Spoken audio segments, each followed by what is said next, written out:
চুপচাপ থেকেও কিন্তু বিশাল ঝড় সামলানো যায়। সবকিছুর পেছনে কিন্তু ৩টে জিনিস দরকার। সেটা হচ্ছে আপনার কৌশল, আপনার কন্ট্রোল এবং আপনার বুদ্ধি। আজকাল রাজনীতি সর্বত্র। ঘরে, বাইরে সব জায়গায়। এমনকি আপনার কাজের জায়গাতেও। যেখানে মানসিক টানাপোড়েন, সম্পর্কের অবনতি, দলাদলি এসবটাই হয়। যারা ভুক্তভোগী তারা তো জানেনই। আপনার সাথেও যদি এমনটা ঘটে বা আপনি যদি এরকম অবস্থার মধ্যে থাকেন, তাহলে আপনার কি করণীয়? নমস্কার, মোটিভেক্স বাংলায় সকলকে স্বাগত। আশা করি সকলে ভালো আছেন। দেখুন, কাজের জায়গা কিন্তু কম বেশি একটা যুদ্ধক্ষেত্র, যেখানে একে অপরকে নিচে টেনে নামিয়ে নিজেকে উপরে তোলার প্রতিযোগিতা চলে। আমি বলছি না সব জায়গায় সমান। কিছু জায়গা আছে, কিছু কর্মক্ষেত্র আছে যেটা সত্যি খুব ভালো, ভালো কাজের পরিবেশ।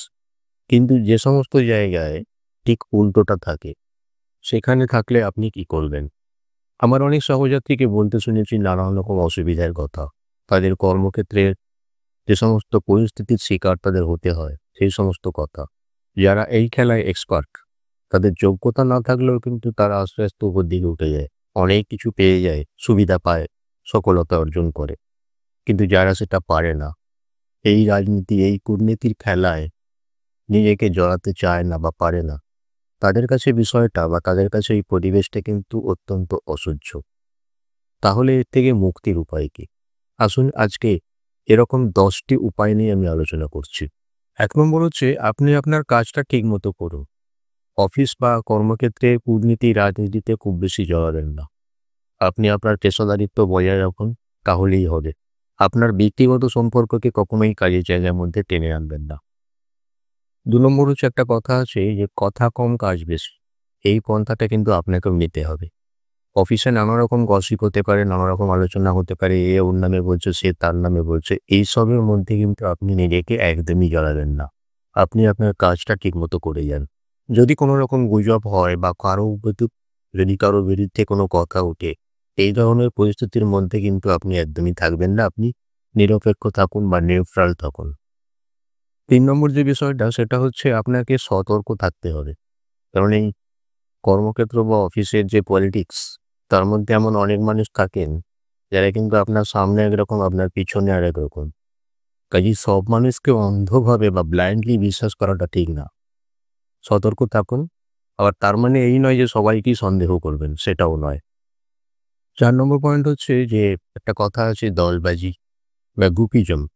এই দলবাজি থেকে কিন্তু আপনাকে দূরে থাকতে হবে। আপনার কোনো দলে থাকার দরকার নেই। আপনি সবার সাথে ভালোভাবে আচরণ করুন। সবার কথাই শুনুন বা সবাইকে মতামত দিন।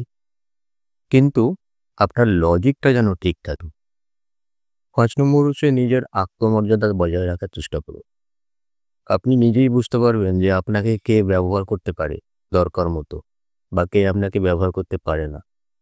এবং প্রয়োজনে আপনাকে কিন্তু না বলাটা অভ্যাস করতে হবে, না বলাটা। এই না বলার ক্ষমতাটা অর্জন করতে হবে। তো এই সাহসটা আপনার থাকতে হবে। ৬ নম্বর যে পয়েন্ট একটু আগেই বললাম, আপনার লজিক যেন ঠিক থাকে। অর্থাৎ যেকোনো বিষয়, যেকোনো কথা, যেকোনো আলোচনার মধ্যে কিন্তু আপনি যুক্তিটা আগে দেখবেন। সেই কথাগুলোর মধ্যে কোনো যুক্তি আছে কিনা। অযৌক্তিক কথাবার্তার মধ্যে কিন্তু আবেগে ফেঁসে যাবেন, সেটা যেন না হয়।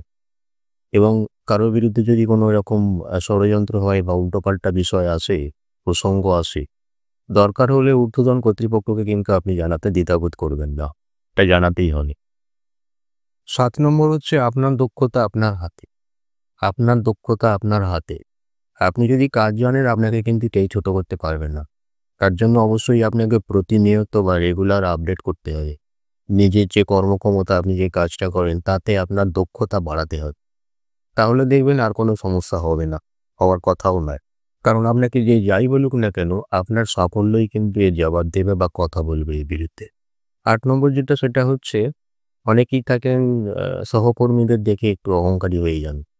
সহকর্মীদের কাছে অহংকার প্রকাশ করেন বা উল্টোটাও হয় যে একজন সহকর্মী, তার থেকে যেহেতু দক্ষতা বেশি, একটা জেলাসি চলে আসে।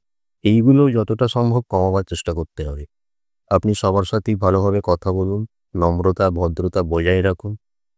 তাহলে দেখবেন আপনার বিরুদ্ধে কোনো কিছুই সেভাবে উঠে আসবে না।